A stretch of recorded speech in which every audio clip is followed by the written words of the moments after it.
Do I have? Shall I leave 5 minutes for conversation? No, bro. You can have the discussions with the students. I just rush through the slides. Sure. Welcome back. All of you are re-energized after tea and yummy sweet and tea snacks. So now I welcome Professor Anil Kaul to enlighten us with bacteriophage in fight against antimicrobial resistance. So we are all waiting for the enlightenment, sir. Please do come over the stage. Thank you.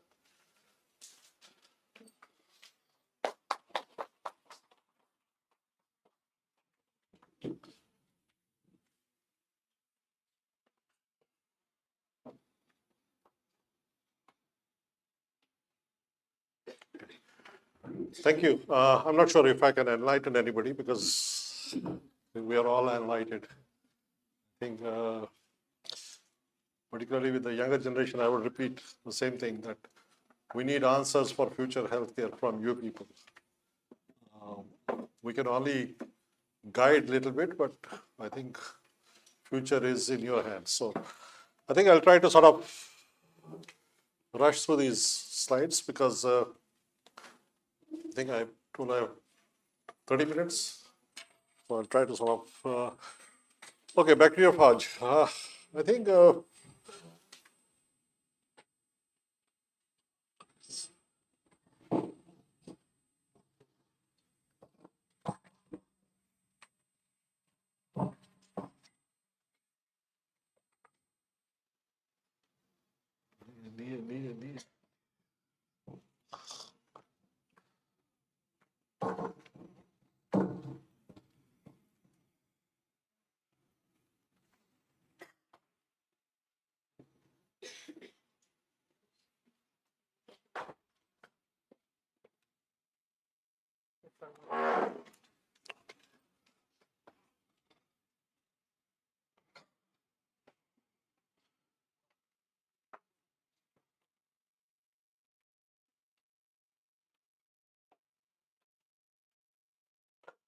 okay, while they're trying to get the system out, I just want to make a small digression. As earlier today, I was introduced as having done medicine, surgery, and dentistry, and everything else. I think one of the reasons why I have focused on public health in the last 25 years is primarily because as a physician, you can treat only one patient at a time. But as a public health professional, you can prevent a patient from becoming a patient. Unfortunately, in our culture, current atmosphere, I would say, there is no money for prevention. If I tell you to do meditation, reduce your stress, nobody gets paid for that. But if I tell you to take a tablet, probably you will get. The second thing which I digress a little bit is about this fascination about copying what's happening in the West. When I went to US, I was about 35 years back. I thought all the discoveries, what had to be done, has already been done. No, 90% of stuff is still under investigation. And I think most of the solutions will come from places like this. I think focus on new things. Think outside the box. Sky is the limit. I think don't stop at ye nahi hoga, wo nahi hoga, sab kuch hoga. And the second thing, I was talking to Dr. Sumana earlier. I was never trained as a microbiologist, but I question microbiology. We have to live with the microbes, whether we like it or not. When we disturb the environment, when we disturb the equilibrium by aggressive treatment or whatever we do, or changing the environment, the bacteria and viruses, they will do whatever it takes to survive. And in that process of survival, they become more virulent. And then we don't have the answer. So it's very important for us to understand the basics. We have to live in a one health world where everybody has to be compatible with each other. I think I'll just move. Okay, I think for next 5 days, you will hear a lot about this. Bacteriophages are viruses that infect bacteria specifically and gain attention to address antibiotic resistance due to potential alternative therapy, therapeutic use, I think that is what the current workshop is going to be. We will try to target resistant microbes and so that we can reduce the burden of disease in our clinics. I'll just move next. Okay, a little bit about the history. Do we know that phages have a strong link with India? They were first identified in river Ganga and Jamuna, where Ernest Hankin found something in the water which killed bacteria. But he was not able to find what exactly it was. So that was the earliest mention about something which kills bacteria. Then Frederick Ward again discovered the small agent, what he called, and he said there were three thoughts. He thought initially that it was a stage in the bacterial life cycle, or it was an enzyme which was generated by the bacteria itself. Or the third one was the most intriguing one, that it was probably a virus which infected the bacteria and killed it. Unfortunately, because of the World War I and lack of finances, that research had to stop.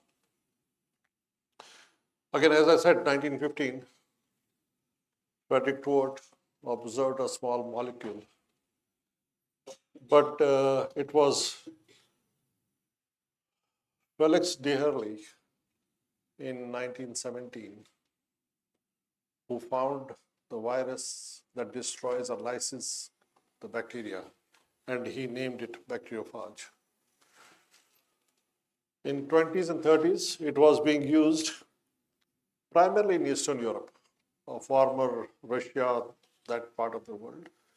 It was being extensively used until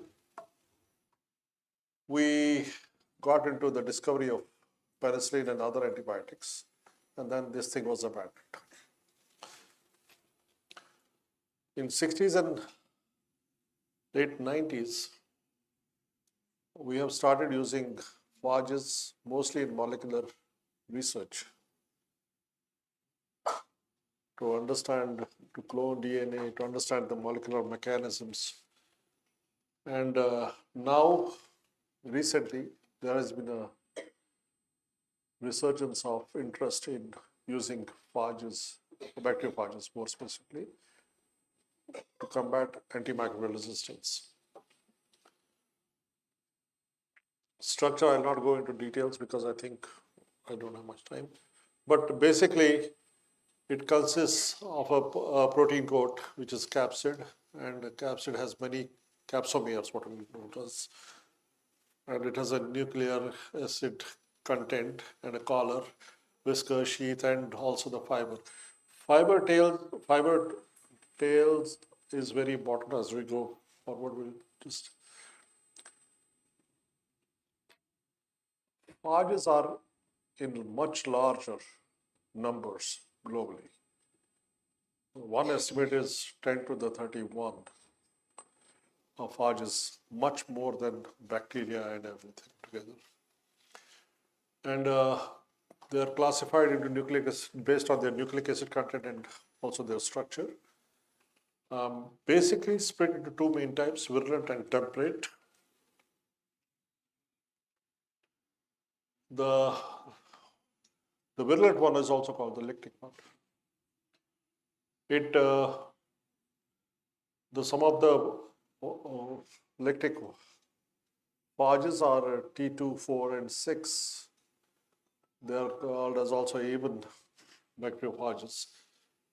And the steps which are in this cycle are the absorption, penetration, replication, assembly, and lysis and release. This is the cycle which lytic or the virulent infection takes place. This is how it looks like. The bacteriophage using the fibers, the tail fibers, they attach to the bacterial host cell, and then the phage gets incorporated and capsid gets released, and the bacteriophage multiplies and causes the lysis of the newly made phages.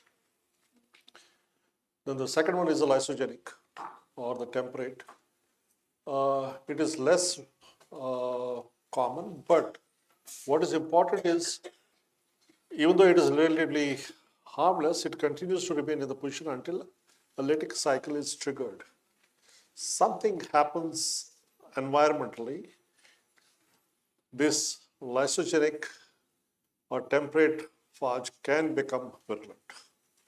So it can be radiation, it can be something else, and it can start produce, it becomes basically like a lytic one.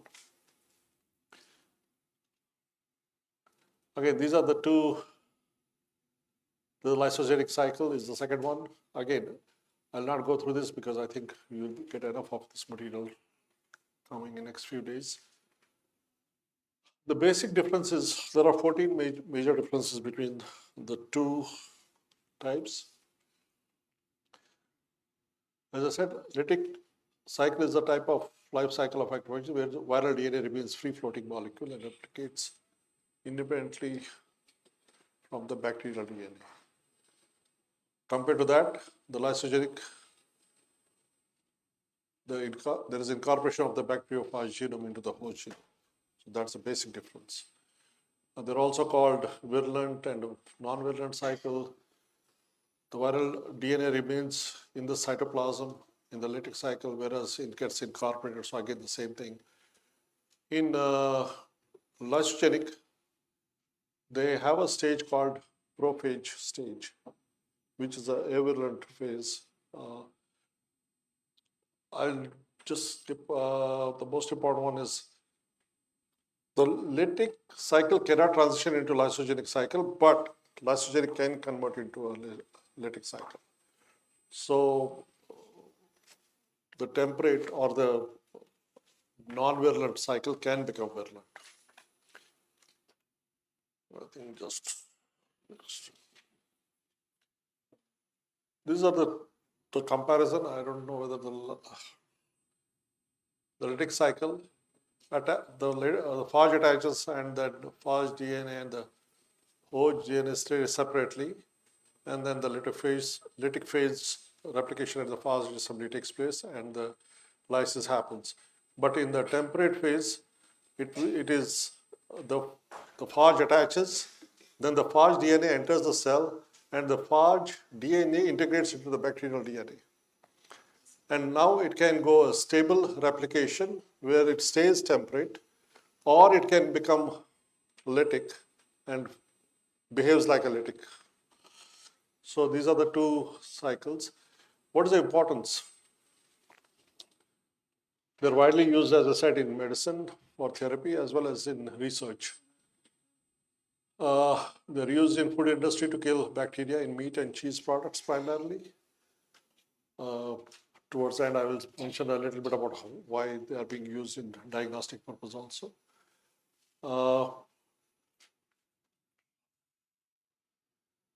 The phage therapy was basically started by Giorgio Elava in Georgia. And today also, I think Elava Center in Georgia, in Tbilisi basically, is one of the, I think it's the only center in the world which continues to provide phage therapy. I think patients from all over the world go to that center. And this is the center which was started by the former Soviet Union, but in Georgia. I think it's same repetition that they can be used, but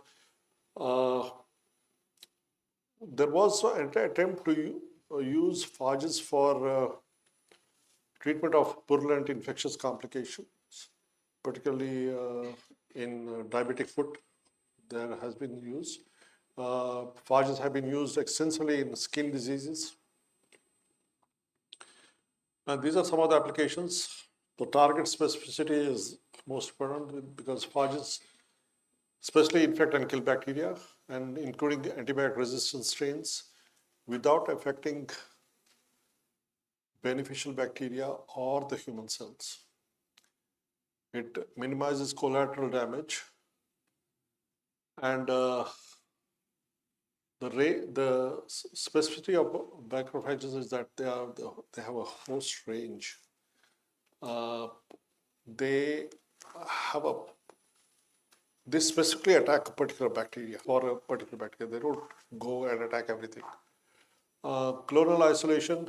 Phages can be isolated and characterized by identify their host range. I think there are I think 2 or 3 centers in India which are developing phage libraries.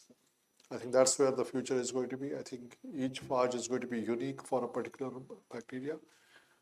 And mechanism is the same thing, repetition is attachment, injection of genetic material, replication, assembly, and the lysis.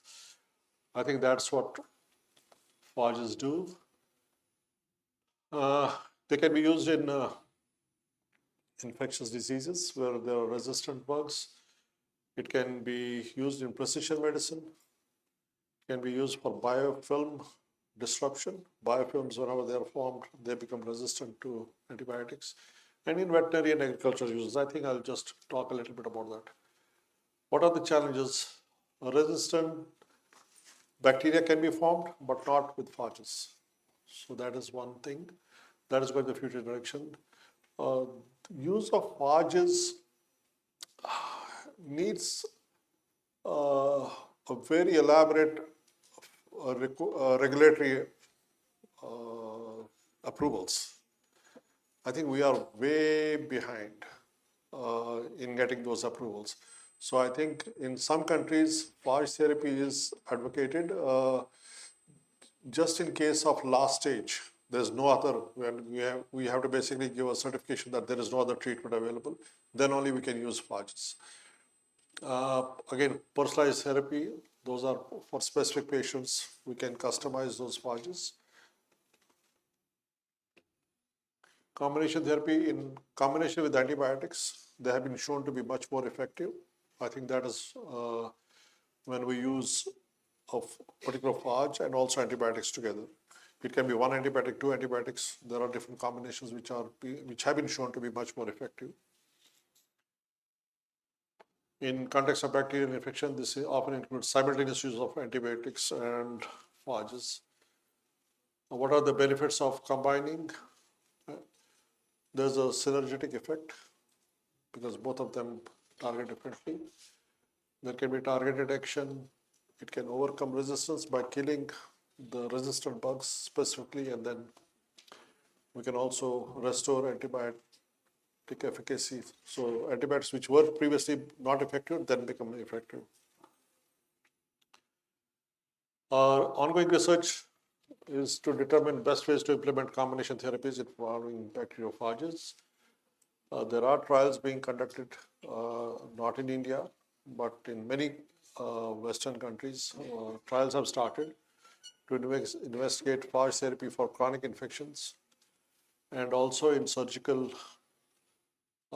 interventions for severe infection and biofilm related infections. Challenges and considerations include selection of the phage, right phage. I think that's going to be a challenge. I think that is requires a very, very robust microbiological analysis. I think that is very important. When to give phage, that's also important. So those are the chiming. As I mentioned, regulatory hurdles are still there. We cannot use phages just like that. And there are some studies which show that there is an immune response to phages. I think that we have to also keep in consideration. What are those immune responses? Are they beneficial or they're harmful? So I think those are the things which need to be kept in consideration. Preventing biofilms. Many antibiotic-resistant bacteria form biofilms, which are very difficult to penetrate. So communities of microorganisms that adhere to surfaces, basically biofilms are formed on surfaces. One of the areas which we have studied is biofilm formation on oral cavity, on the teeth primarily. They can be harboring a lot of, and sometimes even brushing does not help. So biofilms stay there. They are very adherent and very difficult to sort of kill. Again, mechanism of action, again, lytic activity, because I think that's the only way bacteria can be killed. Disruption, some phages produce enzymes that can degrade the biofilm matrix and make them susceptible to antibiotics.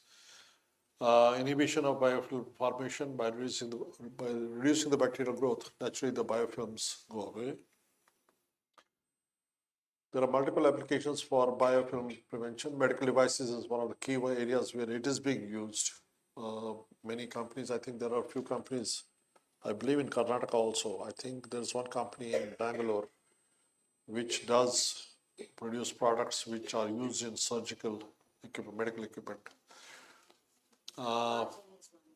Which one?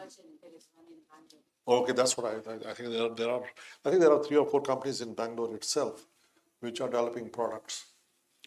Food industry, of course, it can be used to sanitize surfaces and which come in contact with biofilm formation. Environmental management, phages can help us manage biofilm formation in wastewater and natural water bodies. Again, specificity and resistance. Bacteria can develop resistance to phages, so we have to be careful about that also. Livestock and agriculture, this is one area which a lot of progress has been made in India. I think one of the colleges, which is one of the partners over here, they are working in the agriculture industry, in aquaculture. Yes, okay.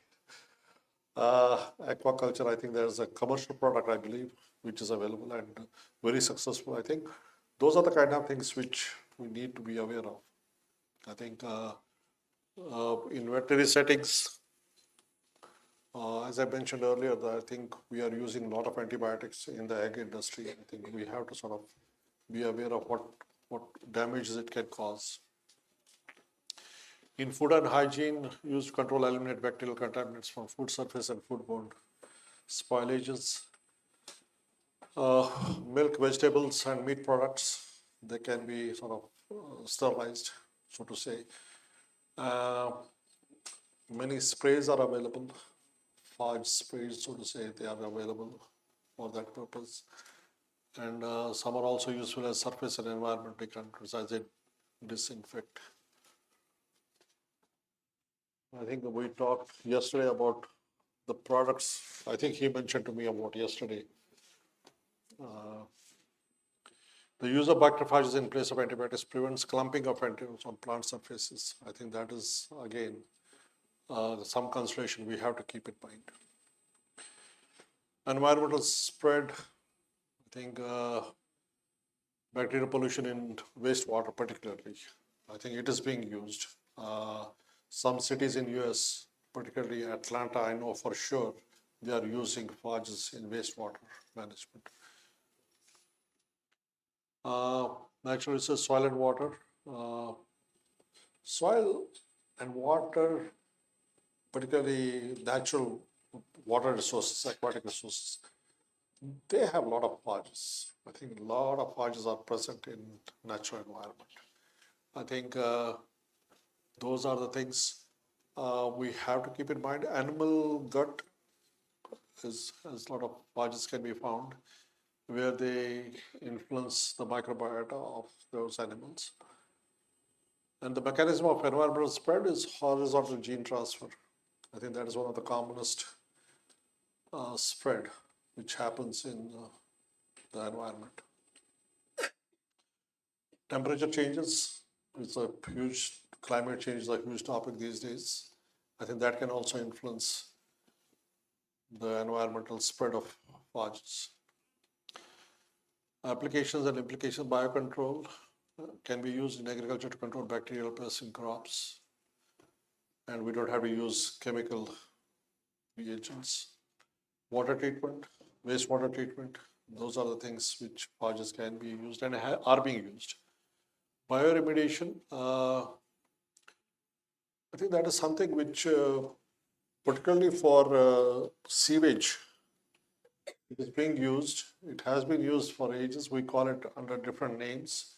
Phages are commercially available for sludge and sewage wastewater treatment. What are the challenges? Persistence and environmental persistence varies based on factors like temperature, pH. I think that is something which will keep on challenging us because with the temperature change, climate change, we'll have to be aware of, we'll have to sort of be ahead of the curve. And as I said, bacteria can also develop resistance to phages. We have to be very effective. Personalized medicine, this is something which we have worked. We have done a clinical trial in the US, particularly with patients with resistant MRSA and also with C. diff. We have done some studies with using that. And again, we take patients' own microbiome and provide a tailored approach for that specific patient. As a phage therapy can be tailored to individual patient's infection, enabling customized treatment. And they can specially kill that bacteria which is resistant or which is not susceptible to any of the available antibiotics. An approach that uses genetic, environmental, and lifestyle factors to tailor medical treatment to individual patients. That is what is personalized medicine. In infectious disease, therapy based on specific pathogens involve their resistance profile and the patient's own biology. Different patients have different biology. They react differently to different antibiotics. So when we do a customized or personalized treatment, they become much more effective. And I think it also reduces the chance of resistance. Again, targeted therapy is one of the factors which influences personalized medicine. I think some of the techniques which were used in our study was typing, fast typing, what we call, and genome sequencing. We used Illumina system for sequencing, and that was very helped us. I think the technology has evolved so fast. I think within the last, I would say probably 3-4 years, the sequencing has become much more economical and much more common. I think we are at that cusp where technology is sort of taking over. I think, I don't know if many labs are using still culture. Most of the labs have moved to molecular diagnostics. I think some of the credit goes to COVID because I think before COVID, not many people knew about RT-PCR. I think now everybody is an expert on RT-PCR. So I think even my niece, who is in 6th grade, she knows RT-PCR. So because everybody has heard about RT-PCR. So I think that is in a way good that awareness is there, but I think we have to move forward. As I mentioned earlier, the phage libraries are being developed. I think every institution should have their own libraries because for their, if they develop a library, that will be more beneficial for that population. So I cannot say that I have a phage library in US. It might be helpful here. That is unlikely. So local libraries need to be developed. I think that is something which will be helpful in developing a personalized approach. Application in clinical settings, when there are challenging infections, resistant infections, elderly population, I mentioned about C. diff, we have huge issue with MRSA. I think those things we can try to use phages. Biofilms, of course. Availability of biophages will depend again on libraries. We have to create those. And regulatory, I think I talked about it. Regulatory issues are still there. Immune response, ethical consideration. Personalized medicine raises ethical questions about access, equity, and implications. The question rises: people who can only afford or who have the resources or means to travel to Tbilisi, Georgia to get the treatment. Is that fair? I'm just asking. I think the fairness is that everybody should have access to it.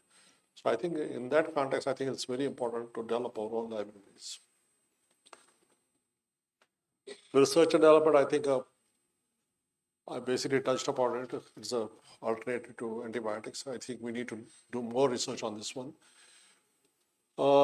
Diagnostic tools to detect specific bacteria quickly and accurately. And we can use that for early and quick diagnosis. I think we need more research in that area. Phage-based biosensors are being developed and some are already being tested for environmental uses, particularly with the viruses floating around and bacteria, resistant bacteria floating around.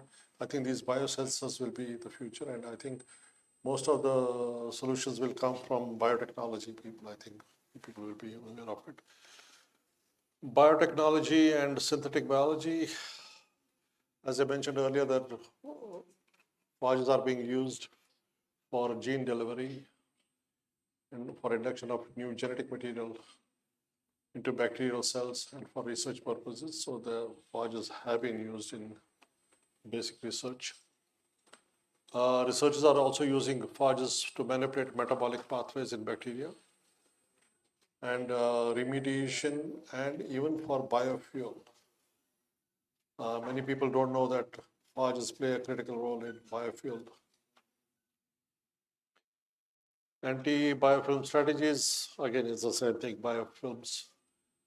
Food safety, biopreservation, again, phages have been used, are being used for food preservation.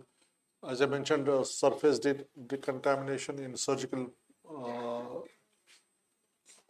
operating rooms, including medical devices. That is something which we are being used. For ecological studies, phages have a key role in shaping the environment, the microbial environment, so that if we want to change a microbial environment in a particular community, I think phages will play a role. Again, challenges are regulatory hurdles. Phage engineering, developing robust methods for phage engineering to enhance their specificity and effectiveness. I think there is a need not only to depend on naturally occurring phages, but also developing customized phages. I think there are at least 2 institutions I know they are working on developing phages which are specific for a particular reason. Diagnostics, 2011, US FDA approved a first bacteriophage-based product for in vitro diagnostics. So diagnostics are being developed using phages, particularly for MRSA. And within 5 hours, you get the results, and that is relatively quick. So that is the first test approved in 2011. There are a few more tests which are being developed. I think there was a little sort of slowdown because of the COVID. I think 3 years we lost in that process, but research is going on, developing more diagnostic tests. The last topic is something which we have been working, particularly with my some international assignments. For several years, Georgia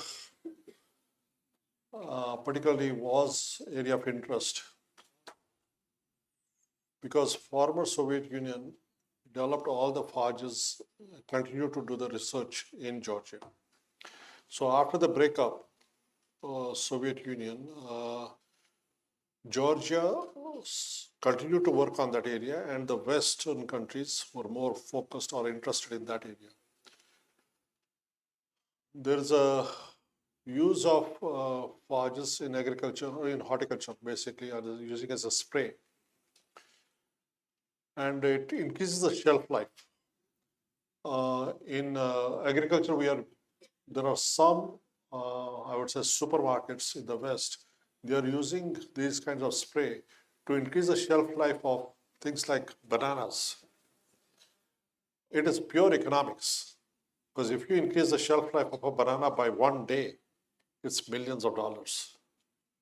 So that is, but it does not come into, I mean, it's not primarily bioterrorism, but that's not a. Again, as I said, it's used in medical devices. Catheters, we have started using bacteriophages on catheters, particularly indwelling catheters. Technology for phages to be applied on dry surfaces, including clothes, in surgical suite, scrubs and everything else, we are using it.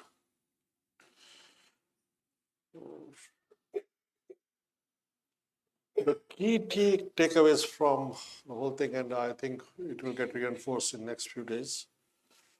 Bacteriophages are viruses that selectively target and kill bacteria. I think it goes without saying. And they are useful in destroying resistant bacteria. Those are the two things. As we know, antimicrobial resistance is a global threat. And I think we should not say that, oh, this is happening in neighboring country or this is happening across the world. It's just a matter of time before that resistant bug is going to show up on your dining table. Today, on a little digression, we talk about MDR or XDR tuberculosis. It's not that big a problem in India. It's a major problem in the West.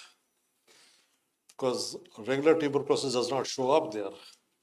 It is a XDR. It shows up there. So resistance is of concern for the global community. Phage therapy can be a promising tool for controlling AMR. I think it's one of the top global, as I think it was mentioned earlier also, WHO is number one priority for them, antimicrobial resistance. The problem is, at policy level, we have to acknowledge it, that it is a problem. If we say we don't have a problem, then we cannot fix it. I think, let me say this very bluntly, we are in denial, at least at the policy level. हमारी problem नहीं है. हमारी problem ये है, I can order any antibiotic sitting here on an app, whatever I want. In 20 minutes, it will be delivered. Now somebody will call me from that company and say, sir, आपका approval हो गया. Or even worse, you just walk to the neighborhood pharmacy store. You can buy whatever you want. One question which I want to ask Government of India is, New Delhi International Airport, when you are about to board the flight, there are two pharmacies outside the boarding area. This is after clearance, all security and everything else. And what do they sell maximum? Z-Pack. Z-Pack sells like hotcakes. Without prescription, of course. So I think we have to sort of acknowledge, I leave it up to the younger generation, the social media activists. There must be few in this room also. We have to bring this to the notice. We have to keep on harping on this. This workshop and everything else is happening in the labs. But outside world needs to know. The good thing is ICMR has recognized it. So I think that's a good step, I think. And the last one is addressing AMR requires multifaceted approach. All of us have to work together. Whether it is in human health, agriculture, veterinary sciences, all of us have to work together to deal with this AMR. Phages provide biologically innovative approaches to address. And as I said, agriculture, human, everybody else we have to be using. Currently, phages are primarily used in compassionate grounds. That's what I mentioned, that only in extreme cases, the use of phages is being approved in the West. Further evidence from clinical studies is needed before phages can become widely. So I think those are the things which I think there are few Nobel Prizes which were given to people who worked in the phage areas. So there is a hopeful, I have few people sitting in this audience who will follow them, right? Okay. I didn't hear anybody say yes. Okay, there you go. So in summary, phages offer a versatile and targeted approach to combat antimicrobial resistance, providing alternatives to traditional antibiotics while addressing the urgent need for innovative treatments. I think we have to think outside the box. I think we have to work outside our comfort zone. Only then the solutions will come. Thanks a lot. I think I'll just wrap it up. Thank you. I'll be happy to ask any student for any questions. Because there can be two reasons if you don't ask any questions. That means you understood everything or you understood nothing. Okay, there you go.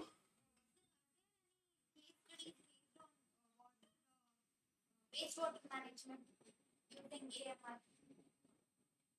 Are there any case studies Yes.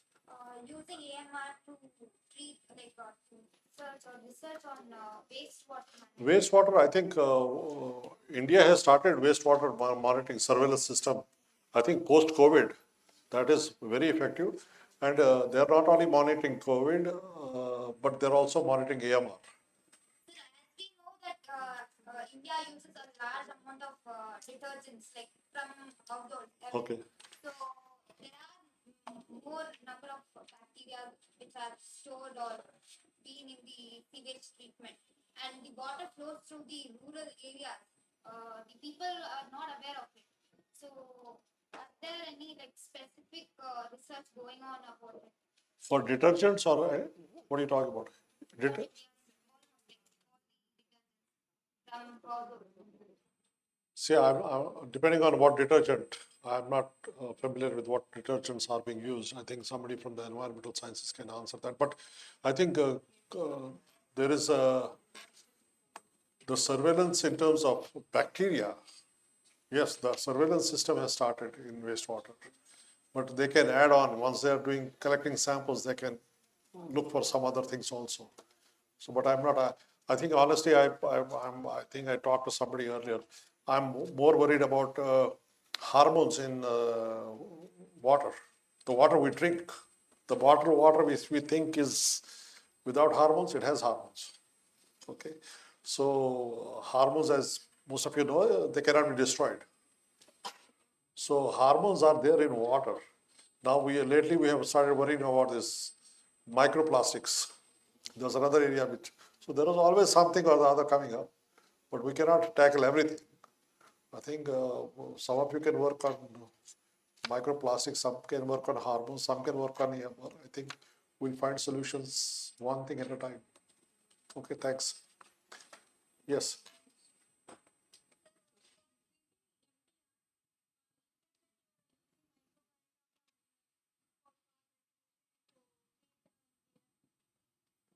MDR tuberculosis.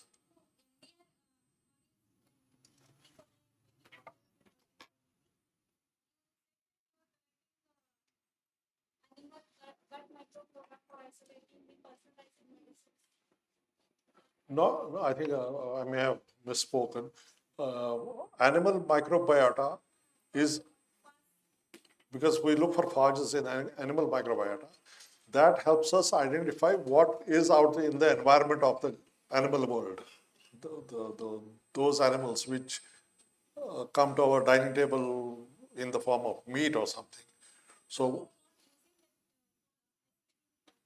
no, not in the animals. No, we just identify the environment in the animal world. Okay, thanks. Yes. I wanted to ask that what is the role of bacteriophage, or is there any sense which favor organic farming or which favor sustainable agriculture? See, organic farming is a double-edged sword. On one hand, organic means there's a number one. Let me put it. There's a confusion about the word organic. Okay, some people have different definitions. Now, yesterday I heard that there is now called non-vegetarian milk. Did anybody hear about it? Nobody? Okay. The reason US and India trade talks got disrupted is because US wants to sell their milk products in India. Guess what? US cows are being fed what is known as blood diet. Don't quote me anywhere, okay? So I think Government of India is very hesitant about that because it is basically blood products from slaughterhouses, which is dried and added to the feed.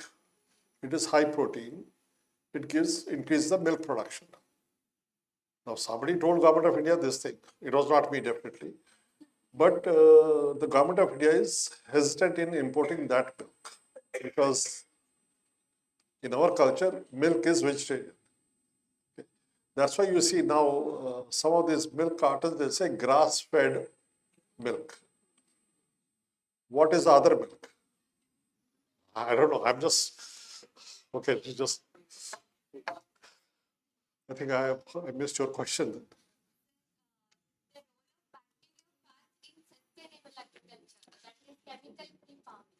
Yeah, I think there's a huge role. I mentioned about it. Yeah, phages are a replacement for chemicals. I think the problem is we want production also. We want organic farming. We want also organic farming. If you look at organic produce particularly, it has a shorter shelf life. Why? Because it has microbes on it, because it decays faster. So I think we have to, somewhere we have to create a balance. But firstly, we have to be clear on what is the definition of organic. Okay, so, thanks. Yes, ma'am.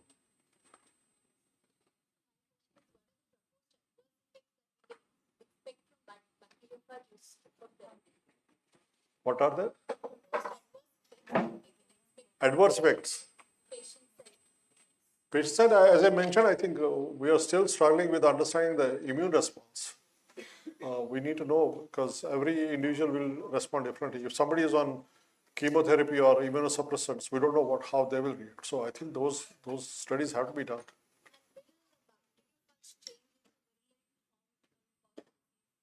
In the later stage, when we are using it. Yeah, it is possible. It is possible. Yes. Yes. Okay.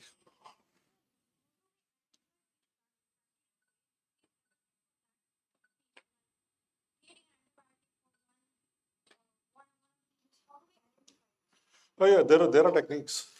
We can do it. Basically, phage typing is done to identify those bacteria, and I think we can match it with what microflora is resistant. So we can do that. That is doable. Okay. Oh, one more.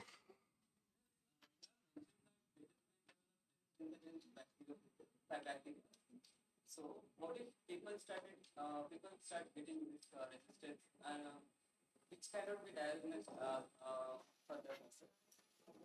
I don't know. We are developing resistance against antibiotics. In the same way, we can develop resistance against bacteriophages. Yeah, quite possible. See, if we what I call in Hindi is thokebab, if we give random phages, resistance will develop. See, one thing which we have to understand, whether it is bacteria or bacteriophage, they will do anything to survive, no matter what. If we overuse it or if we abuse it, they will develop resistance. Yeah, that's why we have to be very careful in what we, or a prudent use of even phages.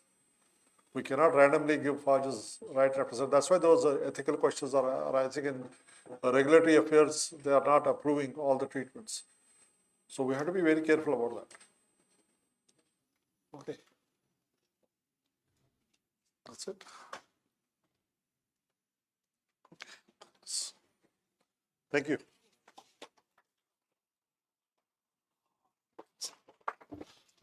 So my for sharing your knowledge on bacteriophage.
It's my privilege to introduce our distinguished speaker, Dr. M.N. Sumana, Professor of Microbiology at JSS Medical College and Nodal Officer of the Antimicrobial Stewardship Team. With an illustrious career spanning academia, research, and public health, she has also served as Director of JSS Hospital Laboratory Services, ICTC Medical Officer, Chairman of Hospital Infection Control Committee, and Nodal Officer for the COVID Testing Laboratory. Dr. Sumana is the recipient of prestigious honors, including the Mother Teresa Award, Best Citizen of India Gold Medal, and Mahatma Gandhi Gold Medal for her excellence in microbiology and community service. Dr. Sumana has authored over 82 publications and holds about 11 copyrights and 7 patents for her innovative teaching methods. And she also serves on the editorial board of international journals. Madam is passionate about community health. She has conducted extensive HIV and STI awareness camps, and she has developed more than 300 posters and 30 models for public health education and has trained professionals and public on antimicrobial resistance through engaging and innovative methods. Her contributions truly embody a lifelong commitment to healthcare research and community empowerment. Now, please join me in welcoming Dr. M.N. Sumana to the stage for her lecture on the global challenges of AMR, which is the need of the hour. We welcome you, ma'am.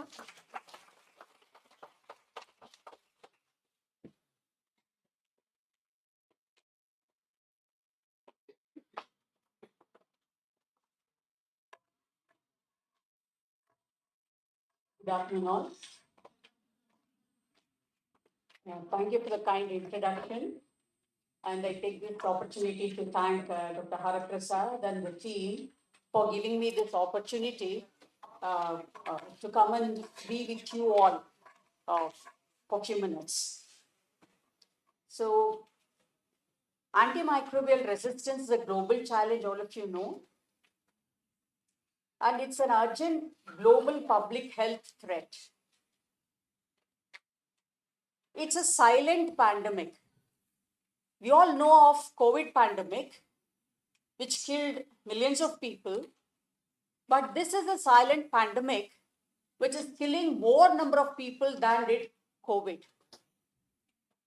And it's a ticking time bomb. We never know when it is going to explode. And before I go to the global challenge of antimicrobial resistance, I'd like to kindle your mind for a few minutes regarding how often you misuse antibiotics. And we all know that upper respiratory tract infection is the commonest infection, and all of us go through it. Several times we have experienced it. And now I have a small exercise for you through puzzles.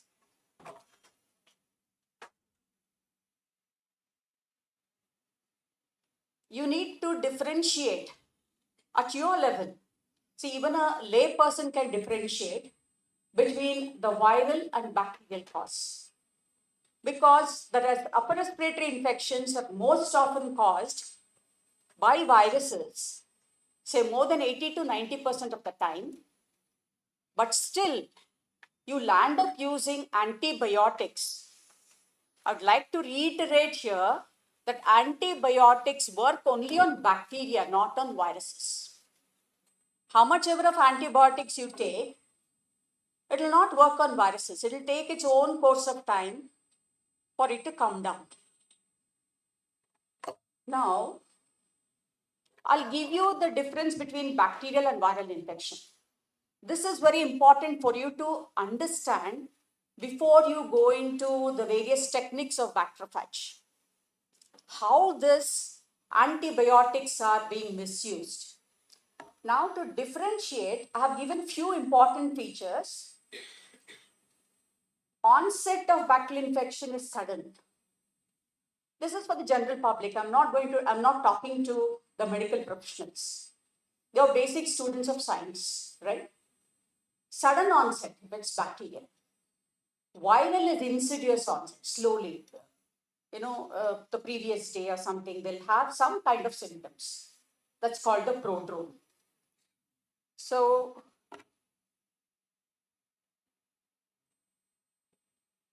fever is of a higher degree in bacterial infection and of a lower degree in viral infection, usually above 102 degree Fahrenheit in bacterial. So prodrome is absent in bacterial infection but present in viral infection. And the inflammation is severe in bacterial infection but localized. These are some of the general principles for you to differentiate between bacterial and viral. While inflammation is less pronounced but more diffuse in viral infections. Take these clues and you'll have to solve a puzzle, which I'm going to give you. The secretions are purulent. You get yellowish sputum, or the fluid that is coming down the nose is yellowish. While in viral infection, it's watery or whitish, mucoid. Myalgia means the body pain, is either present or absent in bacterial infection, but it's very predominant in viral infections. And cough, if it is present, in the bacterial infection, it is productive from the beginning with purulent sputum, that is yellowish or greenish thick sputum. While in viral infection, initially it is dry and later becomes productive with whitish sputum. So these are some of the common features that you will encounter. For a medical student, I would be giving more features to differentiate between bacterial and viral. Now, as general public, when you witness this viral infection or upper respiratory infection, please decide on yourself whether it is viral or bacterial. If you don't understand or if you're not able to differentiate, go to a doctor and then ask them to identify whether it's viral or bacterial and then decide to take the antibiotics. If the doctor unnecessarily prescribes the antibiotic, you tell them, no, I don't think it's a bacterial infection, I don't require antibiotic. You have every right to say that. Now,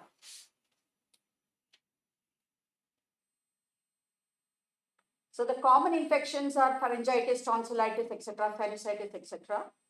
80 to 90% of the time caused by viruses, but more than 80 to 90% of the times unnecessary antibiotics are prescribed. To avoid this, let us try to differentiate between bacterial and viral infections. Now, pharyngitis, you can see the redness, whether it is viral or bacterial. Associated with the sore throat, you have various symptoms. So now what you need to do is, you can all take a paper and a pen and try to put the features under bacterial or viral. I'm going to list out a host of features and the order number of the feature to be multiplied by 5 if it happens to be a bacterial feature, and if it happens to be a viral feature, you multiply it with 10 and total them up. So all this should come to 95. So you have to differentiate. Put these features into two boxes, one named Panchali, 5, other named Dashavatar for 10, and the total of the bacterial infection should come to 95, and for viral infection should come to 170. Now let's see. Now it's for you to do it. Diffuse erythema of the pharynx. Erythema means redness. Diffuse erythema of the pharynx that you saw the previous picture that I showed you. So whether it is bacterial or viral. If it's bacterial, multiply the order number. Say this is 1 into 10 if it is viral, or into 5 if it is bacterial. And then palatal petechiae, number 2, blocked nose. I told you viral infection is more diffuse. It starts off with sore throat and then goes into the nose also. So more diffuse blocked nose. So whether it's a feature of bacterial or viral infection. Then exudative pharyngitis. Exudative means there is some membrane or pus-like structure present on the tonsil or the pharynx. Whether it's bacterial or viral, you can decide. Now, watery nasal discharge, viral or bacterial. Then change in voice. See, there is more diffuse inflammation. So where is it? More viral. So then white membranous patch, the patch which is more confined to the tonsil. So whether it's bacterial or viral, you decide. Fever of more than 102 degree Fahrenheit. So where do you find that? More bacterial. Now, palatal petechiae. Okay, let me explain that. Palatal petechiae is in the palate, the hard palate. You find red spots. So it's more diffuse and inflammation. So you decide whether it is viral or bacterial. So now, let us try to understand which one is viral, which one is bacterial. Number 1, diffuse erythema of the pharynx. It's more diffuse inflammation, right? So it's a feature of viral infection. Then number 2, palatal petechiae. That's also more diffuse. It's not just confined to the pharynx. So that's also of viral etiology. So no antibiotic required. Then number 3, blocked nose. Again, I told you it's more diffuse and inflammation gone into the nose. So it's of viral etiology. While this exudative pharyngitis, there is an exudate, the pharynx, there is a purulent material is present. So it's more of bacterial. So 4 is not there. So when the feature number 4 is there, you need antibiotics. Watery nasal discharge. So I told you in viral infection, you have more watery discharge or whitish discharge. So that's again a feature of viral etiology. So number 5 is here. Next, change in voice, number 6. Again, more diffuse and inflammation, which involves the larynx, the vocal cords, etc. So you have change in voice and sometimes you're not able to speak also. So because of the more diffuse inflammation, it is a viral etiology. So no antibiotics are required for these things. While feature number 4, exudative pharyngitis. Number 7, white membranous patch on the tonsil. And higher degree of fever of 102 degree Fahrenheit. So this is of bacterial etiology. So if you can just see this. So here exudative pharyngitis, 4 into 5, the order number is 4 into 5, 20. White membranous patch, 7 into 5, 35. 8, fever of more than 102 degree Fahrenheit with toxic look. It's 8 into 5, 40. All this together comes to 95. Similarly, you have these every order number multiplied by 10 and the total comes to 170. It's a simple, puzzle, a simple mathematical puzzle for you to differentiate between viral and bacterial infection of the respiratory tract. Why am I teaching this? All of you should be understanding that viral infections don't require antibiotics. So most of the time we get the features of viral infection and not bacterial infection. So please restrain from taking the antibiotics. This is for the general public. I have been teaching this for the general public. Various schools also have taught. So through these puzzles, and I also have games. I've designed the games, floor games, which can help differentiate between bacterial and viral. So similarly, you have features for sinusitis. Let us not go too much into the depth. If you all are interested, I can come and conduct a workshop for you to differentiate between bacterial and viral infection, when to use antibiotics, when not to use antibiotics, which is important. to fight against antimicrobial resistance, right? So these are the features, and finally, you'll have to salvage your nose. ಕನ್ನಡದಲ್ಲಿ ಒಂದು ಮಾತು ಹೇಳ್ತಾರೆ, ನೆಗಡಿ ಜಾಸ್ತಿ ಆಯ್ತು ಅಂತ ಮೂಗ್ cut ಮಾಡ್ಕೊಳಕ್ಕಾಗತ್ತಾ ಅಂತ, right?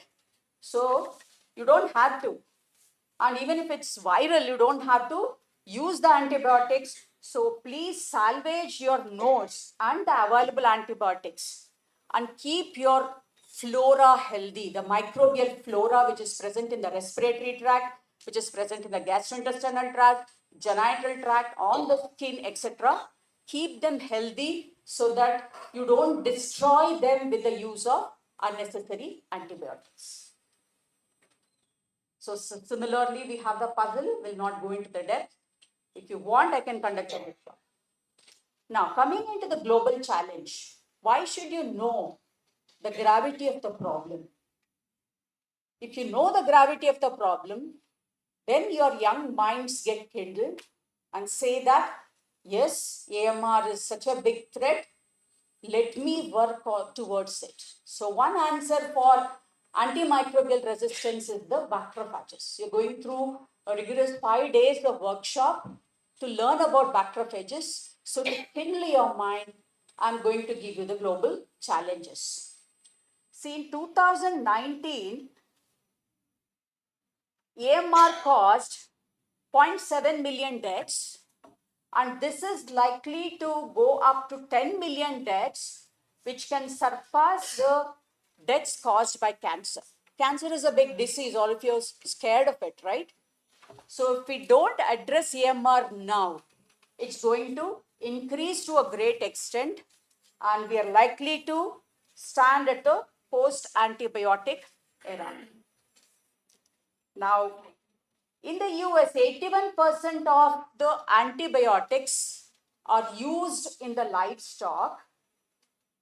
This is mainly not only to treat the infections, it's mainly to increase the weight of the animal. That increases the weight of the animal, and thereby you get the higher yield of meat, and when they sell it, they get higher returns, right?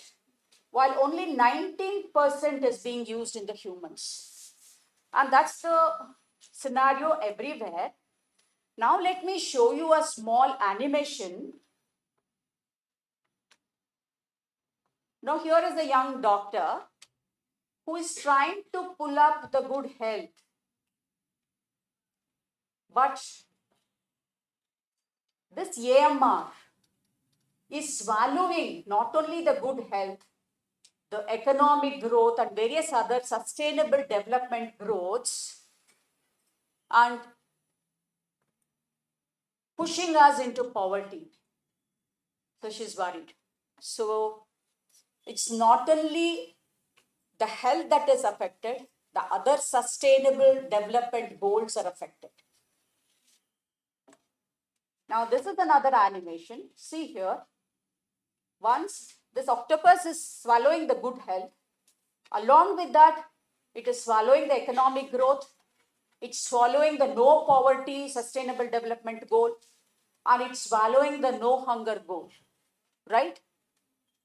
It's not only health, there are various other factors involved with the AMR.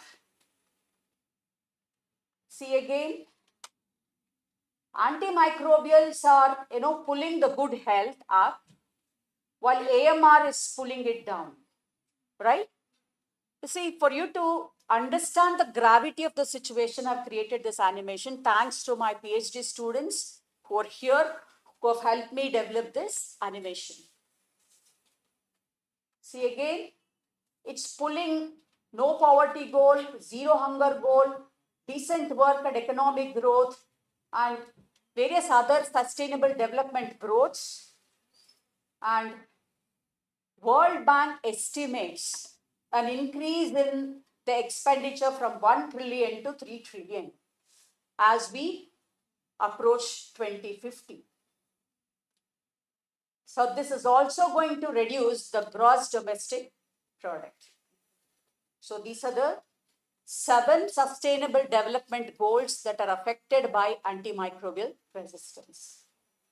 And this is burning a hole in the economy of all the countries globally.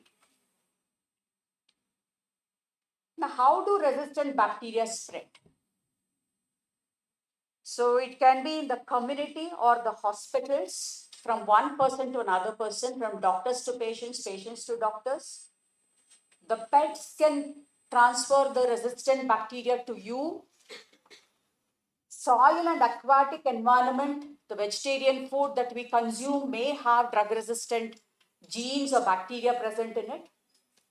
The food that we consume, and then from the farm animals we can develop their excrete. They eat the food that is enriched with antibiotics to enhance the growth. So their feces excreted in the soil, or the non-vegetarian food consumed, the animal waste and the manure can come into our system. The human waste, those are the patients who have these drug resistant organisms, through their waste, they can transfer the organisms to the environment and cause AMR. Now, for this purpose, for human or animal use, WHO has classified the antibiotics into 3 groups: access group, watch group, and reserve group. Access is the first line of treatment where everybody should be able to access them. Watch, if the access group is resistant, then use the watch group. And the reserve group needs to be reserved for only drug resistant infections. The current situation is we are using very less of access group and moderate amount of watch group and enormous amount of the reserve group of antibiotics, which is going to increase the antimicrobial resistance. We require to achieve this, we need to increase the use of access group and of course restrict the use of the watch group, and to a great extent we need to reduce the use of the reserve group. So this is what we are supposed to achieve through antimicrobial stewardship. Now, what can happen when you take antibiotics? This is a state of healthy gut bacteria called the eubiosis. When you take the antibiotics, once they enter into the intestine, they alter the normal gut flora. See, you have the green bacteria here, just for your understanding. So here there are some abnormal microbes that have colonized the gut. So what these can do, so when you take the antibiotic, your healthy flora gets altered and this causes dysbiosis. And this results in excess of fat absorption and fat deposition after altered metabolism. The metabolism of your gut gets altered. There is excessive absorption of fat. So this results in obesity, and obesity related disorders like diabetes, hypertension and cardiovascular diseases are increasing because of this. And we have other problems like inflammatory bowel disease, allergic disorders, autoimmune disorders. You might have heard about rheumatoid arthritis, right? Then resistance can spread to your commensals. So when you take the antibiotic, the normal commensal bacteria that are present are exposed to the antibiotic, and as a survival mechanism, they develop resistance. These are the creators of antimicrobial resistance: overprescribing of antibiotics, lack of new antibiotics. We have very few newer antibiotics coming up. Lack of rapid diagnostic tests. So because there is lack of rapid diagnostic tests, we don't know what disease we are treating as doctors. So we start using broad spectrum antibiotics and induce resistance. Then poor infection control practices in the hospital, in the community, etc. Poor hand hygiene and sanitary practices, and patients not taking the antibiotics as prescribed. So these are some of the mechanisms that are driving the antimicrobial resistance. Some of the common practices are you take the antibiotic, you go to the doctor, you demand for antibiotic, you say that tomorrow I have to go back to work, I have to go there, I have to go here, I'm very busy. Demand for antibiotic, you take the antibiotic, but that antibiotic would not have helped you in any way. But you feel better. Viruses, the infection comes down by itself. So what happens? You say, okay, I've felt better, let me stop the antibiotic. So that should never be done. If you started the antibiotic, complete the course. And it should never be saved for later, or it should never be shared with others. And then not taking antimicrobials as per the prescription, not completing the course of antibiotic can result in AMR. And then falsified antibiotics can cause more harm. And this will result in mistrust in the health system and damage the economies. So what is happening? We have various predatory antimicrobial agents, various companies that are mushroomed up, and we are the largest producers of pharmaceutical products in our country. And with a lower economy, we try to compromise the quality. So with that, it can cause more antimicrobial resistance than with the good drugs. Now, coming to the regional and country-specific statistics, in the United States, 2.5 million people acquire antibiotic-resistant infections each year. And because of that, because of the drug-resistant infections, there are about 35,000 deaths annually. That's the figure recorded in the United States. But to tell you honestly, in our country, we don't have the right data because we lack in the surveillance system. Europe, you have 33,000 deaths. This could raise to 390,000 deaths by 2050. And in India, 71% of clinical isolates of Klebsiella pneumonia are drug resistant, especially carbapenems, which are the highest of the antibiotics that we have, the resistant to carbapenems. And WHO in 2020 reported 2.6 million new cases of TB, out of which 120,000 were MDR TB. Remember the gravity, please concentrate on the gravity of multi-drug resistant tuberculosis. Tuberculosis is not a very easy disease to treat. Drug sensitive disease, we need to treat them for at least 6 months. Drug resistant, we need to treat for more than 9 months or over a year. It's not easy. So we're losing out on patients because of drug resistance. And we are the capital for tuberculosis across the globe. A study in 2021 showed 71% of the antibiotics in India were sold without the prescription.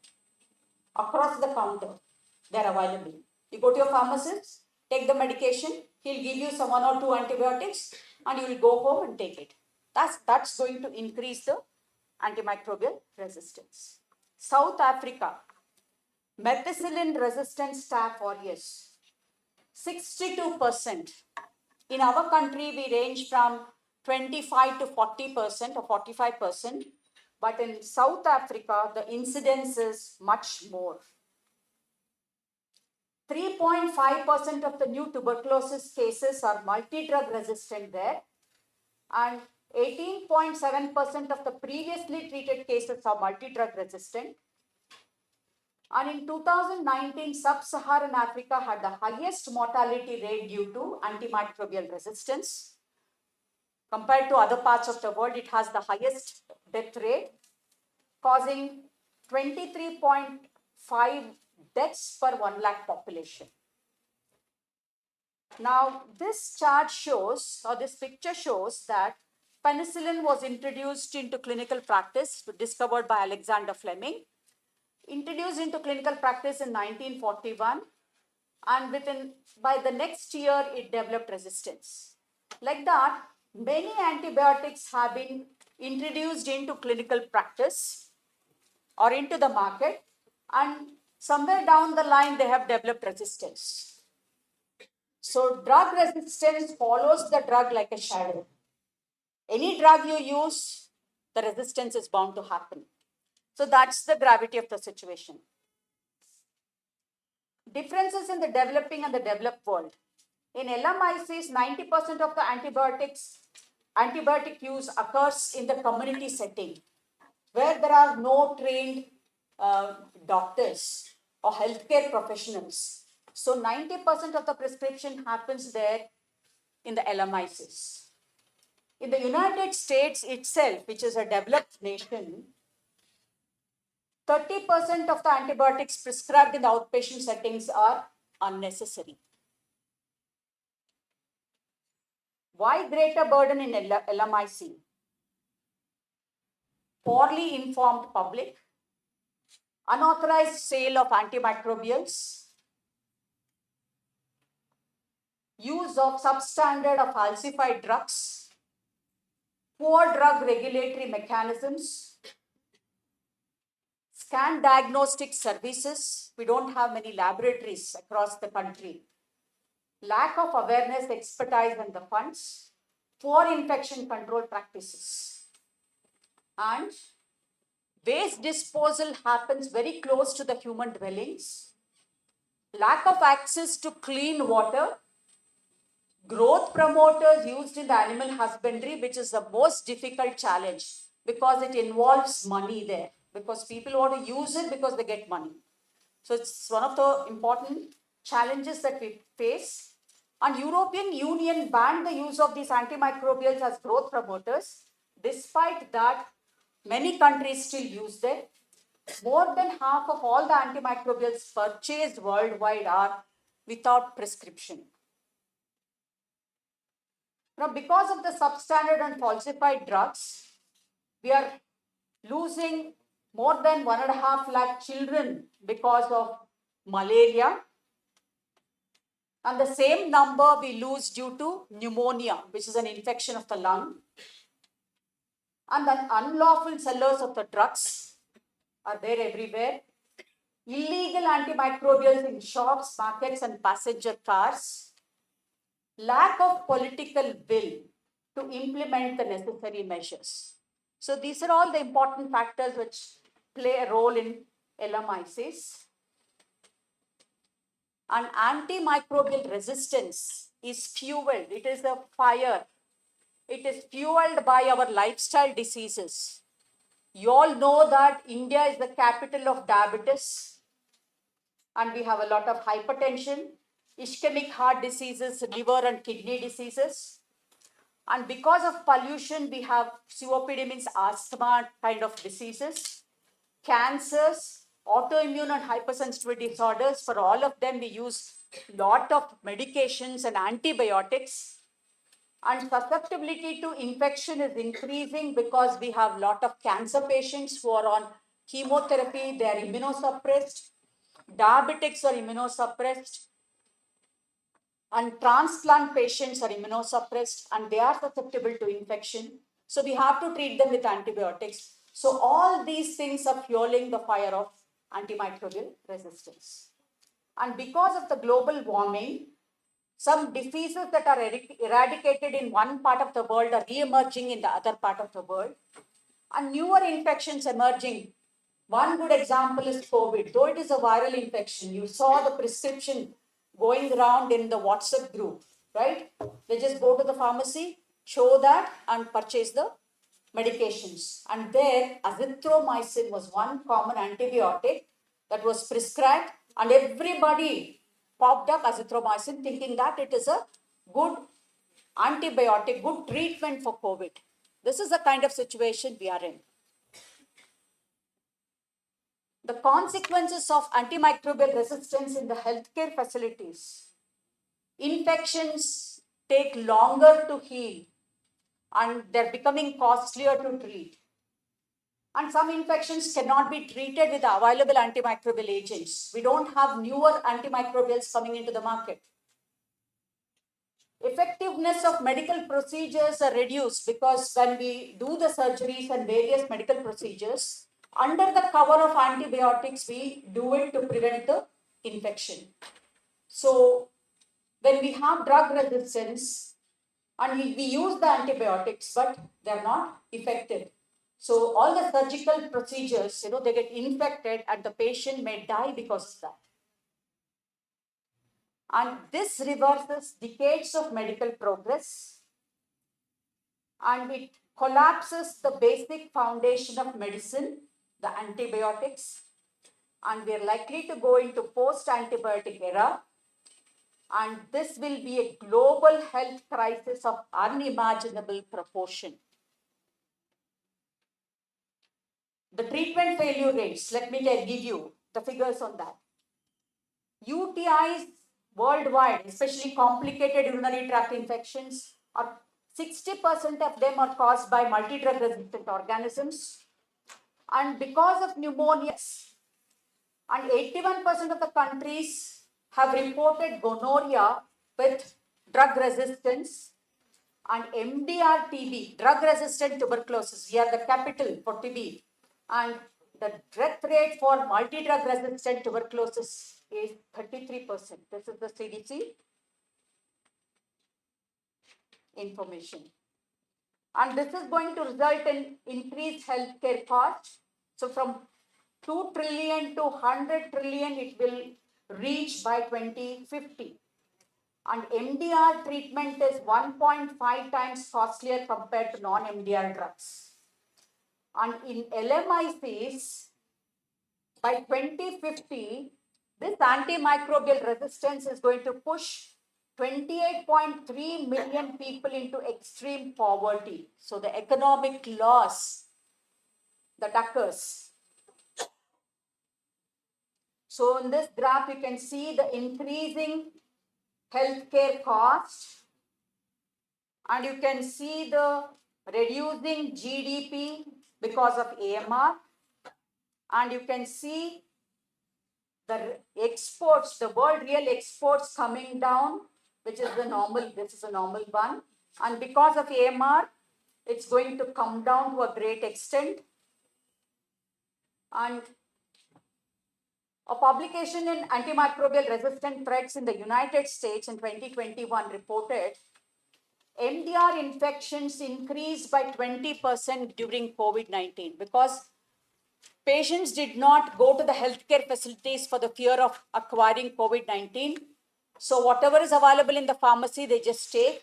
So because of that, the infection rate increased to 20% due to multi-drug resistant organisms, and it was above the pre-pandemic levels. And Candida auris is a type of Candida, which is a drug-resistant Candida. Candida is quite a common infection in debilitated patients. And this increased nearly fivefold from 2019 to 2022. So COVID is one more thing that, fueled the fire of antimicrobial resistance. And these are the other factors: inappropriate antibiotic prescription, overprescribing of broad spectrum antibiotic, misuse, global travel, poor sanitation, poor quality antibiotics, excessive antibiotic use in the agriculture, increasing high risk patient population, inadequate infection control practices, shortage of rapid diagnostic facilities. All these contribute to AMR. Now, misuse of antibiotics and overuse of antibiotics. In high-income countries, 20 to 50% of outpatient prescriptions are inappropriate. Globally, it is about 52%. Antibiotic prescriptions, if you audit, globally, 52% of the prescriptions are inappropriate. You can imagine the gravity of the situation. And use of antibiotics without prescription across 36 countries, a study showed that its average is 32%, ranging from 4 to 77%, and in LMICs, it exceeds 50% without the prescription. The agricultural practices, 73% of the global antimicrobial consumption is used for growth promotion and disease prevention, not for treatment. It's only to promote the growth of animals. China and United States use more than 50% of the antimicrobial agents for animal agriculture. And WHO has issued the guidelines. What it says, recommendation 1, reduction of medically important antimicrobials in food producing animals. So you should reduce the use of medically important antimicrobials. That means whatever we are using clinically should not be used in animals, even if you use it in the smaller quantity. And growth promotion used to be restricted. Then for prevention, in the absence of disease, just giving the antibiotic just to prevent the disease also is discouraged. Recommendation 4, control and treatment use. In the presence of disease, only in the presence of disease, you have to use restricted antibiotics. The highest priority and critically important for human medicine should not be used. So what is used for human health should not be used in animals. So these are all the various recommendations by WHO. Lack of access to clean water. I've given the statistics there. Global travel and migration. See, prevalence amongst the international travelers of MDRO is 2 to 50%. Infection rate is 20 to 30% higher in travelers than the non-travelers. And annually about 200 million people who travel across the globe are at risk of developing drug-resistant infections. Weak healthcare system, hand hygiene complaints is less than 50%. Hand hygiene is the most important step in preventing the infections. In Africa, 28% of the healthcare facilities lack, only 28% have the basic water services and 19% lack sanitary services and only 34% have access to clinical microbiology laboratory and only 15% have access to antibiotic susceptibility testing. And in sub-Saharan Africa, only 20% of the countries have the national surveillance system for antimicrobial resistance. Global and local action taken to address AMR, one health concept. So all of you have come from different backgrounds. You're all here together. So all of you please collaborate with the other specialities or institutions to address this AMR as one health concept. So there are people who work in the human health, people working in the animal health, people work in the environmental health. So if all of you join hands, only then will we be able to address the global challenge of AMR.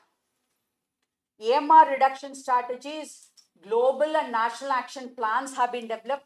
Many countries have the national action plan, but some countries, LMICs, don't have the national action plan. Some countries like China and Japan, they have the second national plan already, they're ahead. AMR surveillance committee across the globe, we have GLASS, I'm not going to the expansion, SMART, NARMS, years, etc. Data available in the human and animals are incomplete. So we all can contribute at least to make this data available. Whatever we do, let us try to report it. AMR public health initiatives, World Antimicrobial Awareness Week, which is celebrated from November 18th to November 24th to stop the superbugs. This is BISAC, which is the British Society for Antimicrobial Chemotherapy, and US Center for Disease Control. Then antimicrobial stewardship is a very important aspect in preventing antimicrobial resistance. We need to have committees developed and then formulation of antimicrobial policies for humans and in the veterinary practice for animals. and then enhancement of the role of pharmacists to establish antimicrobial pharmacies, because many of our patients, even in the urban area, not only in the rural area, to save the money that they give as consultation fee to the doctors, they go to the pharmacists and they ask for the medications, and the pharmacists prescribe the antibiotics. So we need to have some trained pharmacists for that purpose, so that misuse of antibiotics can be prevented. What are the consequences of failure to adequately address this AMR problem? We will return to the pre-antibiotic era. And we need to initiate actions like water sanitation and hygiene measures, vaccination. Vaccination can prevent a lot of infections. Infection control and prevention in hospitals and communities as well, and antimicrobial stewardship programs. There are various blind spots, although a lot of work is going on. Focus is mainly on high income nations, with relatively little focus on antibiotic overuse in animals. I already told you 80% of the antibiotics used are in the animal industry and only 19 to 20% in the human industry. So we are neglecting the overuse in animals, and we're also neglecting the development of rapid diagnostic tests. Point of care devices, that is the in thing now.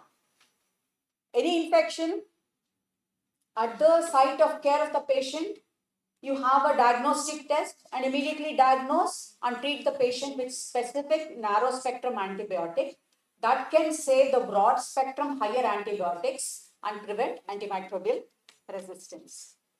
And funds to develop newer antimicrobial agents, because newer antimicrobial agents, there are multiple pharmaceutical companies across the globe. Nobody wants to venture into the development of the newer antimicrobial agent because it has to go through various trials, stage 1, stage 2, stage 3 and stage 4 trials. Stage 4 is the clinical trial. So to go through all that, it takes in a lot of money. So because of that, none of the pharmaceutical industries are coming forward to develop antimicrobial agents. So we need to fund these pharmaceutical companies to develop newer antimicrobial agents, especially in LMICs, because we are producing a lot of pharmaceutical products in our country. And primary healthcare providers, more than 85% of the antibiotics are dispensed in the primary healthcare centers. So public perceive these providers either in the primary healthcare center or in the pharmaceutical, the chemistry shops, and they're low cost, they have established trust in them and easily accessible, and willingness to dispense small quantities of medications by this pharmacist to reduce the out-of-pocket costs, because you don't have to give the consultation fee to the doctor. So this is what is happening. So use antibiotics for empirical management is happening.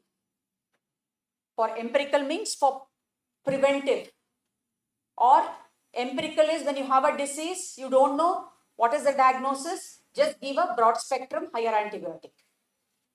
Then over-the-counter antibiotic use is exceedingly common. Solutions, this involves policy changes, train and regulate the informal providers, the pharmacists, the ASHA workers in the villages. They go from house to house, they take help to the community. So those ASHA workers also can be trained. We have actually done that. We have trained the pharmacists and the ASHA workers through games for antimicrobial stewardship, and develop pragmatic strategies for such providers. Strong regulations on over-the-counter sales of antibiotics. Give access only to access group. I told you we have first-line drugs which are called access group.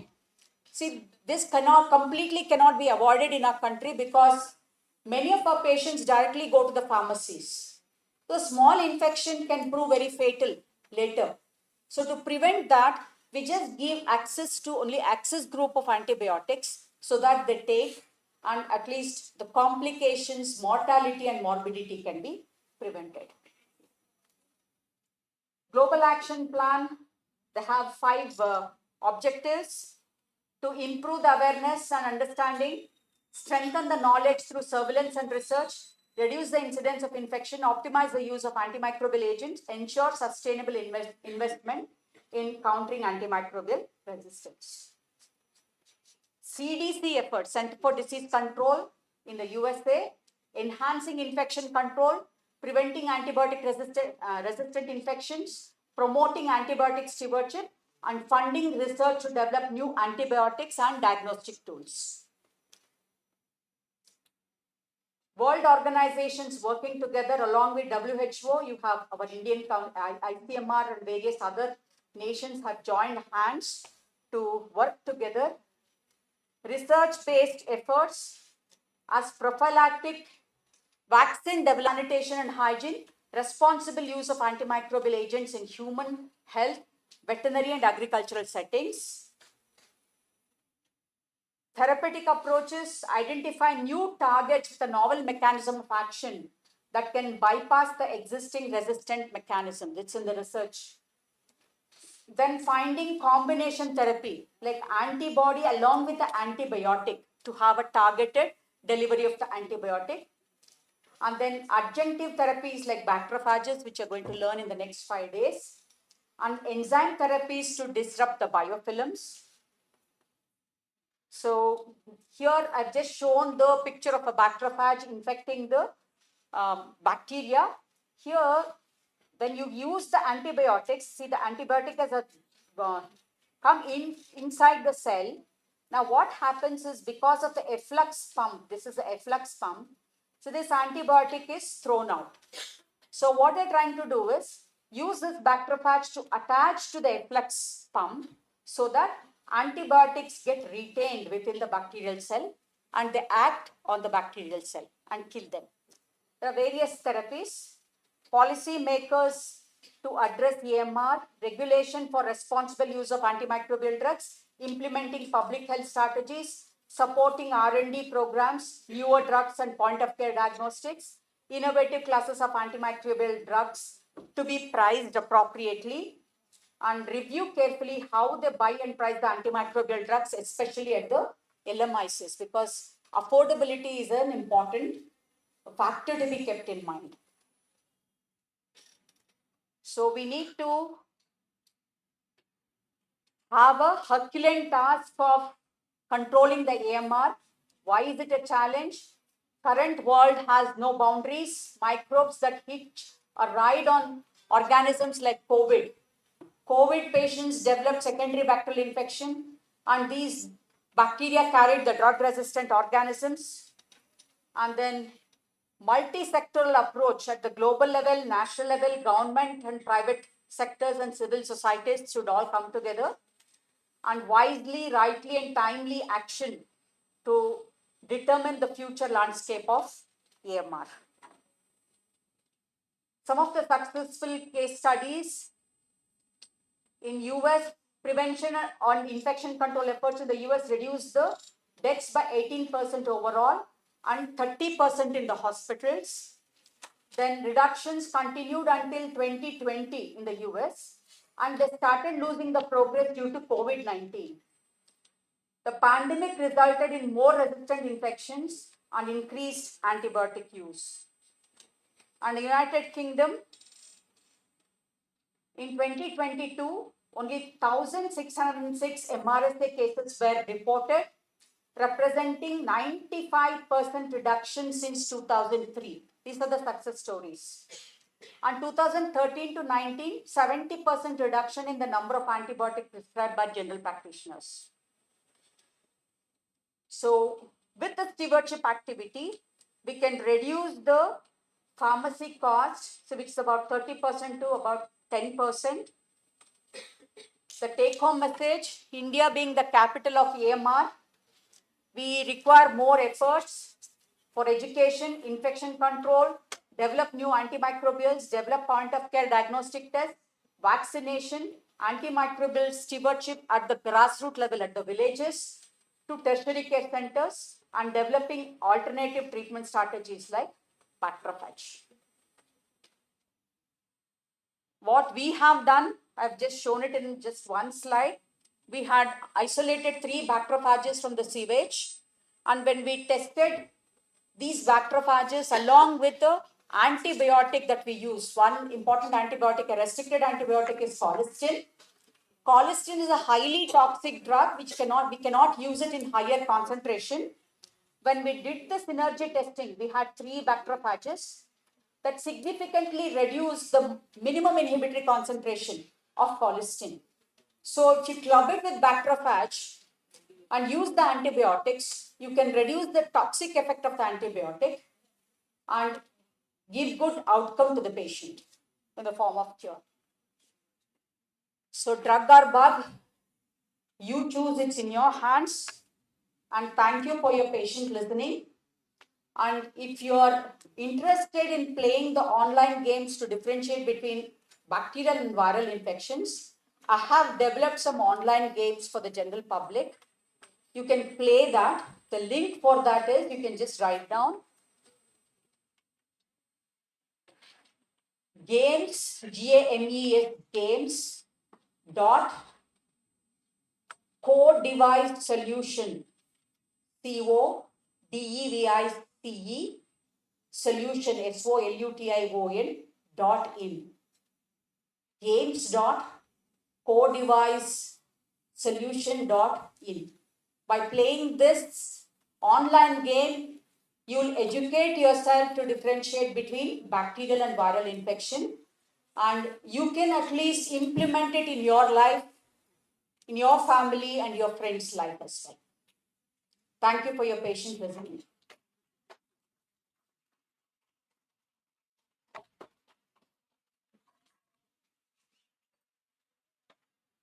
I'm happy to take any questions. And if you are planning to develop any bacteriophage research in your laboratories or in your career or in your future, for clinical isolates, you can approach me or my colleagues are here. If you isolate a bacteriophage to know the efficacy of these bacteriophages on the various drug-resistant organisms, you can approach us. Any questions?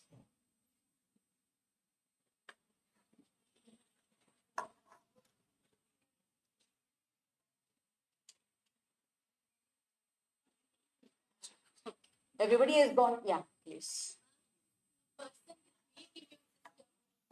If they're caused with sinus, how will they cure? If they develop sinusitis without the antibiotic. See, sinusitis is caused by viruses. Okay. Even with weak immune system, the severity of infection may be more. That's all. By giving antibiotics, you cannot cure because viruses don't get killed by antibiotics. Okay. So, what you think is, all of us have the notion, if it's very severe, we have to take antibiotics. Only when we have secondary bacterial infections, see, primarily we have viral infections, and the top of it, if there is secondary bacterial infection, which we can recognize by the purulent secretion and high degree of fever, you don't have to take antibiotics. If the sinusitis lasts for more than 10 days, that indicates there can be some secondary bacterial infection, then you may have to consider taking the antibiotic. That too with consultation of a doctor, not otherwise. 80 to 90% caused by viruses only, not by bacteria. Okay? Even in immunocompromised patients, antibiotics may not work, but they're likely to develop secondary bacterial infection because their immune system is weak. Then, based on their clinical manifestations, we'll decide whether they require antibiotics or don't require antibiotics. Okay? Ma'am, I have a question. Yeah, please. So, alternative to antibiotics, is we are talking about phage therapy. Phages. So, what about the complementary medicine? What is your take on that? Complementary medicine, like you are talking about Ayurveda, Unani, and those kind of things. So alternative medicines may have some answer, but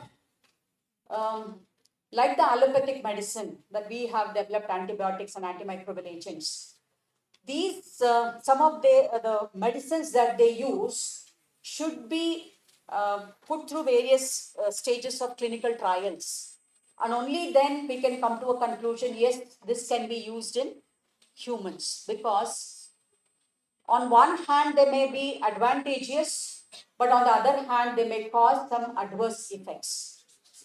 Like I was talking about colistin, it causes kidney damage. It is renally toxic. So the toxicity studies also have to be done.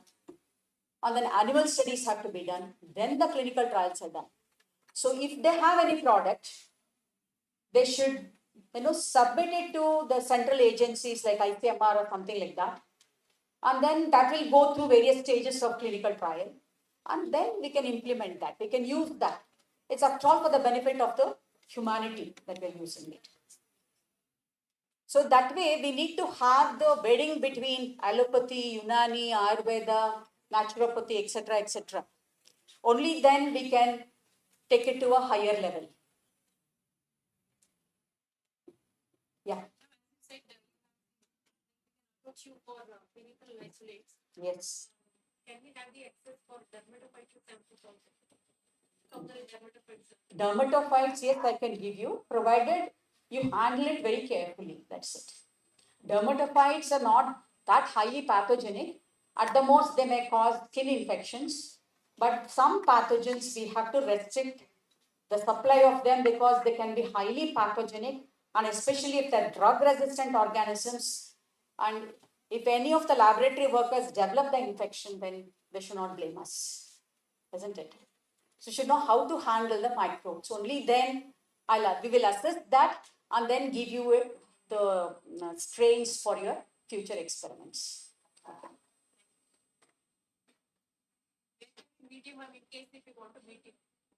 I'm available in JSS Hospital, MG Road, in microbiology department.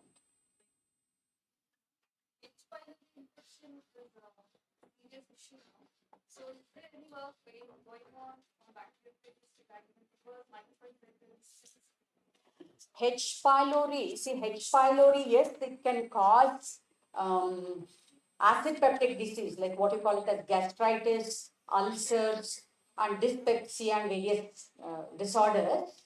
But as of now, this is not a major pathogen of antimicrobial resistance. It hasn't got that much of antimicrobial resistance as the other organisms, the common organisms like Staphylococcus, E. coli, Klebsiella, Pseudomonas, Acinetobacter, Enterococci. That is not much of a problem. If anybody has H. pylori infection, we can treat it. Though resistance might have developed, we have alternative antibiotics to treat them. So that's not such a big problem. Campylobacter.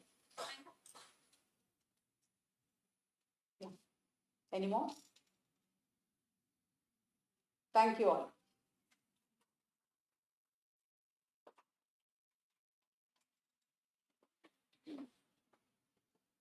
Thank you, madam, for your for sharing, for helping us to differentiate between bacterial and viral infection.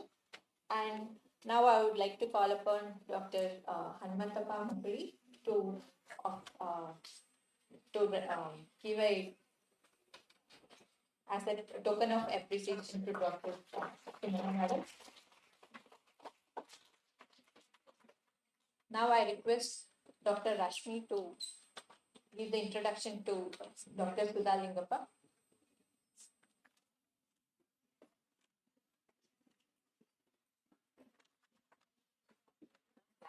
Good afternoon, everyone. I'm honored to introduce Ms. Sudha Lingappa. Ms. Sudha Lingappa is a biotechnology professional specializing in biochemistry with over 36 years of experience in scientific research, product development, and biotech entrepreneurship. She began her career as a part of founding team at Bangalore Genie, contributing to its growth for nearly 2 decades in gaining extensive expertise across research, development, and commercialization. She further expanded her scientific perspective during her research at University of Minnesota, USA. In 2006, she co-founded Estrogen Biosciences, where she co-led the company for 19 years, focusing on translating laboratory discoveries into real-world biotech solutions. Her career blends deep scientific knowledge with entrepreneurial vision, and she remains committed to mentoring teams, managing innovation pipelines, and advancing impactful application driven science under the guiding motto bridging the gap between lab based discovery and real world applications. So, I welcome you, ma'am, for delivering a brief note on the upcoming session. And also, I would like to announce that this is the last session of morning session, and after lunch, we are going to start the hands-on session. Thank you.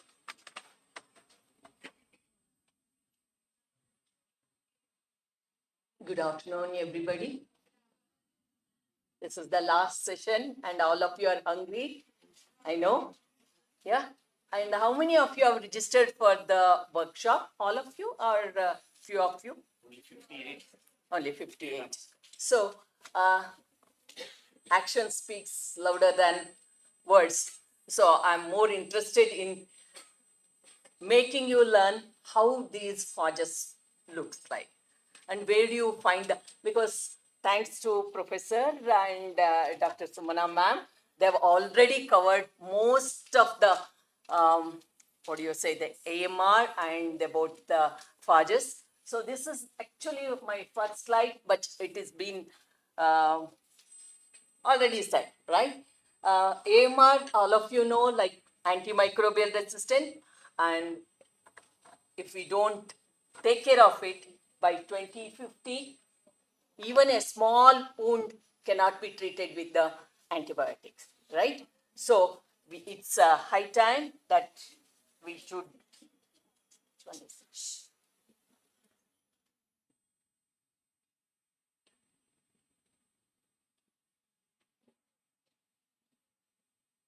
No? Did it? It's not working. Is this one? To go right, yes. So the first, yeah, the first time, like it's in India, it's been discovered. I mean, you know that British was ruling our country, and the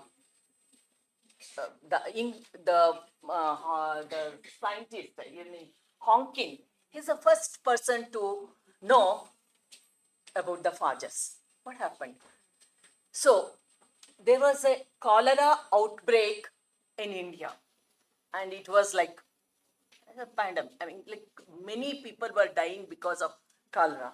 Only a packet of people who were surviving near the Ganges, Ganga river, they were not affected by the Vibrio cholerae. The organism is Vibrio cholerae. It was not getting affected. Then he got the doubt. What is the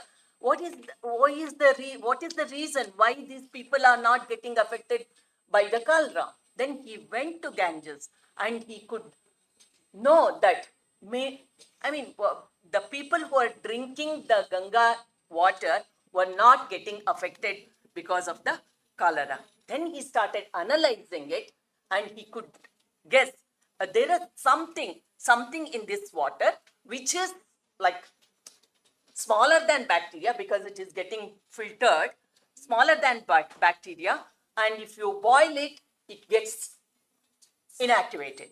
So he was the first person to, in fact, identify these entities in the water. Then later on, as all of you know, Troy, Hareli, many of them have, they named it as phages, and they are the small entities. I will not go into the details of these things because lot you have heard about it. So they have estimated that for every bacteria, there are 10 phages to kill that bacteria. You know that? So nature itself has got the control.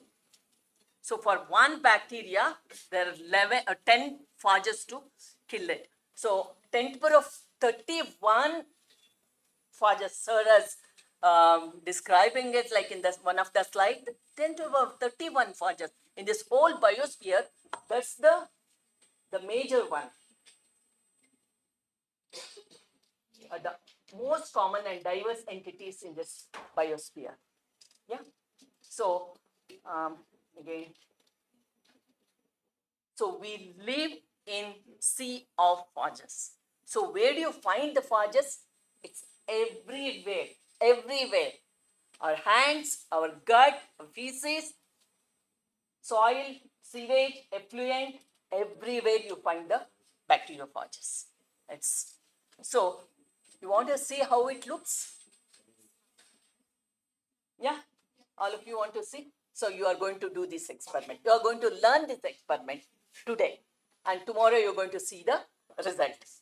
So we are here, Aristogene team is here to make you understand how these bacteriophages look and how you're going to analyze using a sensitive bacteria. Okay, I'll not go into the details of the phage structure and things like that. It has a ductile fiber. The most important aspect of the bacteriophage is they're highly, highly specific to the bacterium. So if the antibiotic is like a bomb, this is like a missile. Surgical strike happens because of the phages. They're highly specific. So they can kill only the specific bacteria. Okay. So what do? They first, as I said in the previous slide, they are there everywhere. Wherever the bacteria is present, the phages are there. All right. So what is the first step happens? The first step happens is the adoration. Again, this is the details about the thing. I will not go into the details. The egg, which has the capsid, the capsomere, and inside it is the genetic material and the fibril thing, and the receptors which are present on the bacterium, it binds to it, and then the genetic material gets pushed into the bacterium, and using the bacterial machinery, it gets packaged, and then it lyses the bacterium and comes out. So this is the life cycle or the lytic cycle of the bacterium. Sir has already shown you, and I will not go into this. The electronic picture about the phages. So after each, the lysis, about 300 phage particles, 100 to 300 phage particles comes out of bursting of the bacterium. So the most important thing is how well it gets absorbed to the bacterium, and how long it stays inside the bacterium. That's called the burst size, whatever. That decides about the size of the, what we call it as block, which you are going to observe. There are two enzymes, important enzymes involved in most of the virulent phages are the endolysin and choline. These two enzymes are there, which helps in lysing the bacterium. This makes the whole, and then the other one lyses the bacterium. All right. So all double-stranded phages have these dual lysis gene, and the exception is for the. So this is what I'm more interested to teach you. That's called the flock assay. What are these flocks? Flocks are nothing but, I'll come to this slide once again. Okay, sorry. So flock assay, this is actually the 3-day experiment. you should have the sensitive host, that's the sensitive bacteria, and then you should have a particular part to kill this. So you need to grow the host and then preparing the host like incubate. So you're going to learn this actually today, and you're going to see the result yet tomorrow. So these steps, I think we will discuss these things in the lab.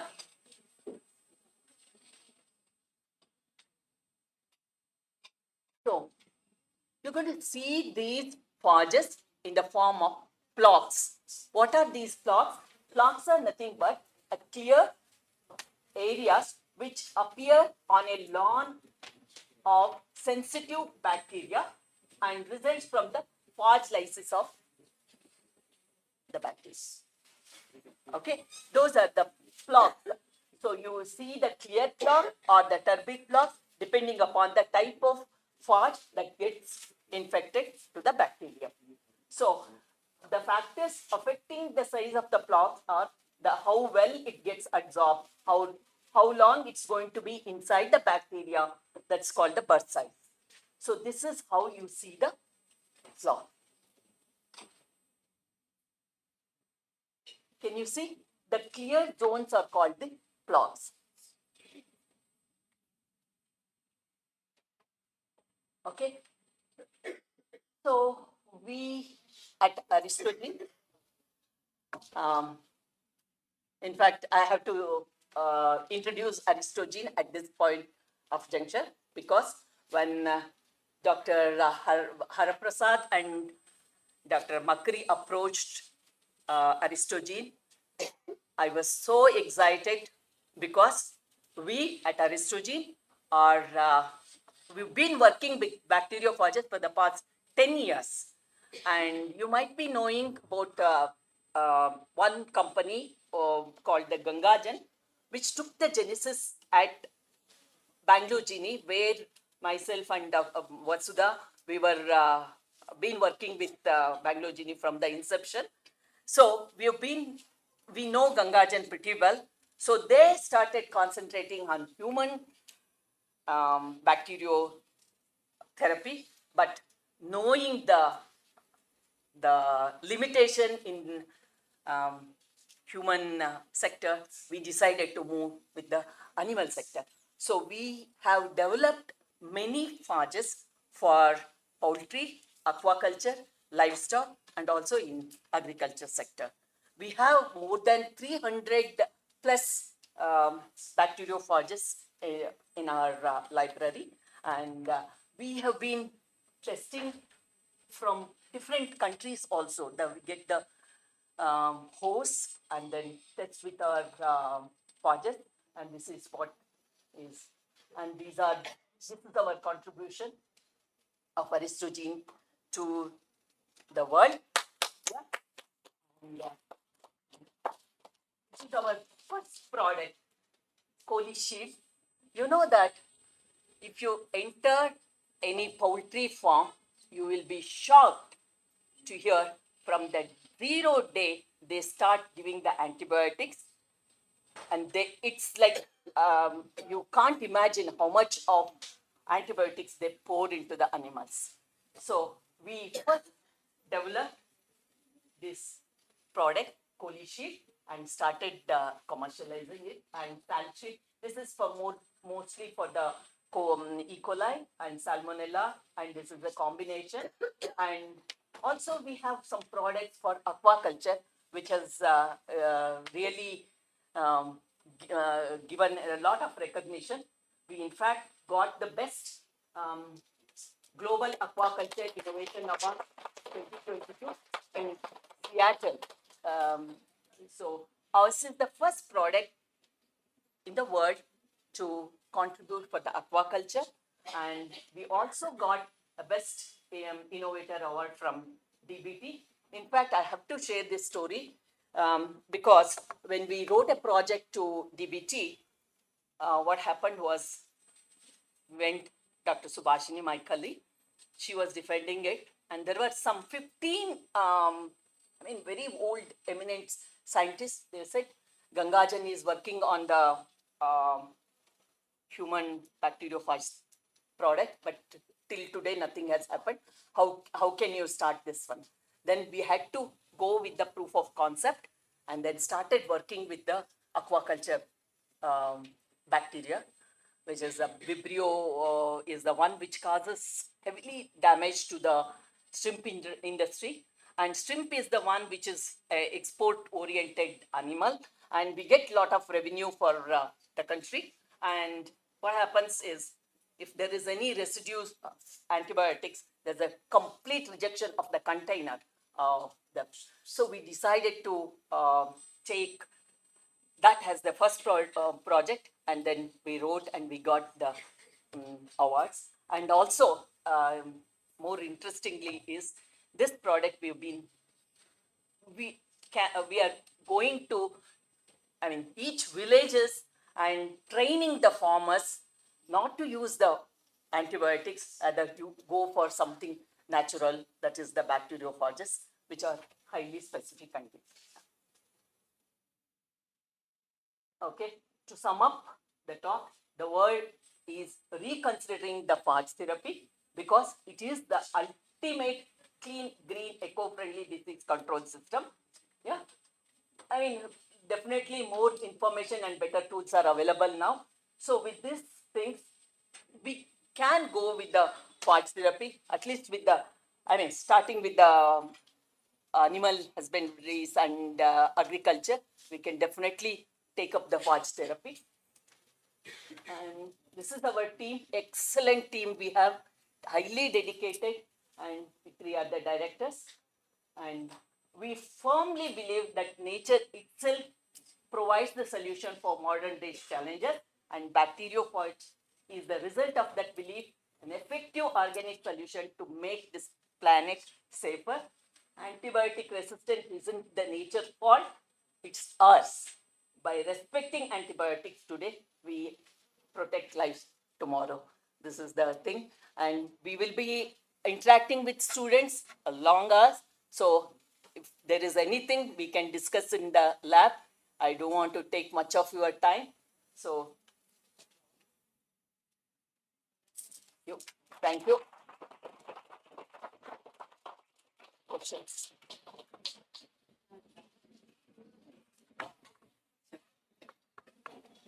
Okay, we can take up the questions later. Yeah. Thank you. Thank you, madam, for sharing your valuable expertise on bacteriophage during this workshop. Now let us break for lunch, and afterwards we will continue with the hands-on laboratory session. The lunch break is arranged in second floor. So kindly take volunteers' help for reaching biotechnology department in the laboratory, which is at first floor and second floor. Thank you all.